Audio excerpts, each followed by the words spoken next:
Just wanted to talk to you guys about a few things. Some good, some bad. Nothing bad about me, really. But, just wanted to get that out there. One, thanks for all the subscriptions. I'm above 50. I'm at 53. It's actually 52 because I'm one of the subscriptions. You guys have all been bamboozled. It was me the whole time. Thank you. I greatly appreciate it. Do me a favor, comment on videos. Do that. And it's not because I want to get into the algorithm of some kind. It's because I actually just want to talk to you guys. I want to talk to my people about the things I discuss. If I said something that you don't think is right, you're not going to change my mind because that's not how I work. Unless I'm really wrong and I research it and I end up finding out that I've committed to information that was completely wrong. But I don't do that, or at least I don't try to. So just talk to me. Send me a DM. Do something. You can find me at @hamharder on Twitter, @hamharder. I like it. And I'm not gonna give you my Facebook because that's weird. But yeah, do that thing. It'd be really nice to talk to you guys about the stuff that you watch, because somebody's watching this shit. It's not just me. I watch the videos offline on my own computer to see how they improve. So thank you. I appreciate it. Moving on. Went to Combo Breaker this summer. Had a really good time. It was the best experience I've ever had going out in public, ever, because I was surrounded by all sorts of people from all over the world who loved what I loved. These motherfuckers didn't speak English sometimes. Like, I took pictures with, Nee, and I didn't get a picture with Chanel, but I said hey to him. Obviously, those guys are Korean. They don't, whatever, but they know that, that we're their fans. And they treated everybody like they were human beings, and I think that's really valuable, because I myself have met quite a few YouTubers through going through conventions and stuff like that, and it's very different. They talk to you artificially, because I think it's like they kind of know that you're gonna go tell your friends, so they try their best not to make an ass of themselves. Whereas fighting game guys are just like, I fucking blew it at pools. I fucking sucked. And it's great, you have those honest, candid conversations. I love the passion of the fighting game community. The Smash people were in a completely different building, and we could smell them from the other building, so that was great. And I had a really good time. I loved Combo Breaker, and I will be going again next year, participating in it, and doing bad.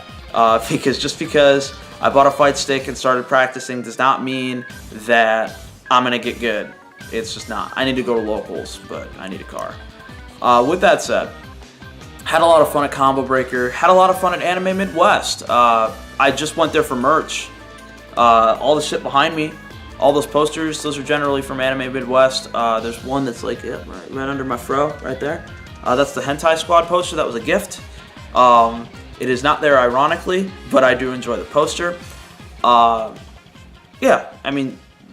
had fun at Anime Midwest. I think it was really great when, I went in there, I pulled up in my mom's whip, Ever the Weeb, and as I drove in with my buddy, we saw, a really, really fat dude and his girlfriend, and they were dressed as Naruto and Hinata, and I was like, I'm gonna see 87 of those. And I did, and it was great. I had a lot of fun. Conventions are really great. Tournaments are also really great. Passion is great. Now, I'm going to dive into this real quick. I want to talk about this because this has been something that bothered me that has since been resolved according to the people who do it, but I don't think that it's ever going to be solved. And it's due to a lack of passion. There's something that happens in YouTube. It's the YouTube vortex. It's the same career cycle everybody goes through. I apologize if I look south a little bit. My cat is licking the tripod. But basically what happens is, in the beginning, they're very small, humble YouTubers, much like myself. They say, thanks for watching, blah, blah, blah. I really, really just want to talk to you guys about stuff because this is what I like to do, as most people would. As time progresses, they get a little bit bigger, and eventually they'll get to a point where they can make a living off of YouTube. And I know this sounds like some punk rock bullshit, but I think that's where the magic dies. Basically what will happen is they have enough money in their pockets so that they can get by every month. I don't think they get paid enough where they actually care about. It's like they get an apartment that they can't afford, and then they go, well, I make just enough money to supplement this apartment, and then the apocalypse happens and stuff like that, and they fall flat on their face. So what happens is they start to pump out content that doesn't matter to them, that's not real to them, or they just start pumping out stuff that they just need to get it out. They're just like, look at this thing, this will get views, and what you'll realize in anything is that negativity sells way more than positivity. We had that hurricane in North Carolina, and I saw that. And I saw a whole bunch of news reporters like faking being blown around by the wind as like teenagers walked past them, or the guy that's like standing inside of a ditch and everybody else is walking in like thigh-high water. So it looks like it's up to his waist. It's all really craziness. Drama sells. Hey, a couple details I missed out on in this little tangent. When I say that there's a hurricane in North Carolina and people are faking that it's bad, I'm not saying that they're faking that it's bad, okay? Because that hurricane was terrible and it really ripped the place apart. Just throwing that out there. I don't want anybody to think I think that there's like some kind of conspiracy. I'm aware that there was a hurricane and it was awful, but some people really played up that drama on an individual basis, and it was kind of weird to look at. So yeah, go ahead and Google that if you want. Drama gets clicks. Drama gets views. So the thing is, I love video games. I always have, I always will. I can't never not love video games. I'm surrounded by them right now. Literally surrounded and omnidirectional. There's some over there too. I love video games. I think I always will, and because of that, I cannot stand people who don't give a shit about something and talk about it anyway. I hate it. Or they kind of cared in the beginning and then they force it. This is your Clean Prince Gaming's, your Downward Thrusts, your Young Yes. This is at the point where people start saying, hey, I got a Patreon, give them a Patreon, and stuff like that, because they know they have to supplement it because they're starting to get negative votes on all of their videos because everybody's sick of hearing them bitch. I think there is value in bitching. There is.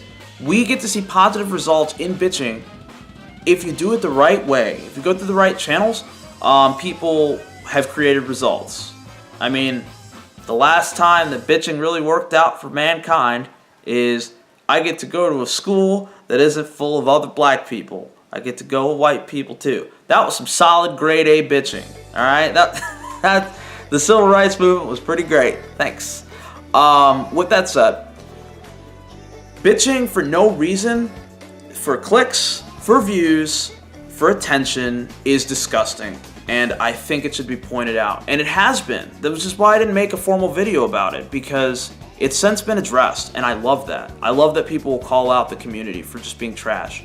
When, Clean Prince Gaming was like, I'm going to make a video about The Division, and it was terrible because it was all bullshit, and he didn't use his own footage, and all sorts of stuff like that. I thought that was really great, that people called him out on it.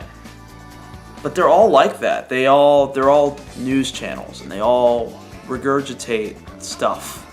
They go on to Kotaku, they go to Reddit, they go to Reset Era, they go to the GAF, they go wherever they need to go, so that they can get news. And then they throw a shitty subtitle on it, this game didn't die, it was murdered, or gamers are angry, with a fucking wife beater on, weird background, maybe sometimes a blood splatter, depending on your YouTuber. It's absolutely awful, and I hate it. It's so cringy. And the worst part is that the clickbait works, because people it works on both ends. And I'm not here to be mad at them for their marketing abilities, because that's great marketing. The people that love to get off on outrage culture will watch that video, so they have something to be mad about, right? And then the people on the other end will watch it to see how fucking stupid someone can be when they're ill-informed. I don't know how they got as popular as they did, but then I thought about it and was like, did they get the views? Even if they get the dislikes, they're getting the views. People are sticking around for this shit. People will watch someone be stupid just so they can be, type in the comments, you're trash. And I guess that's a good thing that they stick around just to tell people they're bad at what they do.